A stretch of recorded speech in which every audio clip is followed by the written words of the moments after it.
নিজের স্ত্রীর সাথে সর্বোচ্চ সুন্দর ব্যবহার করতে হবে ভাইরা। আল্লাহ বলেছেন ওয়াশিরুহুন্না বিল মারুফ, তাদের সাথে সুন্দর আচরণ করো।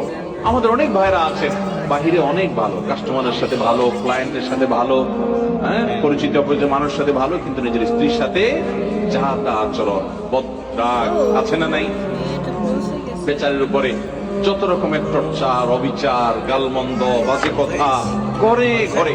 অনেক লোক আছে বাহিরে অনেক সভ্য ভদ্র, ওনাকে মানুষ অনেক ভালো জানে, কিন্তু ওনার বউ জানে ওনার চরিত্রের হাল কি, ঠিক না?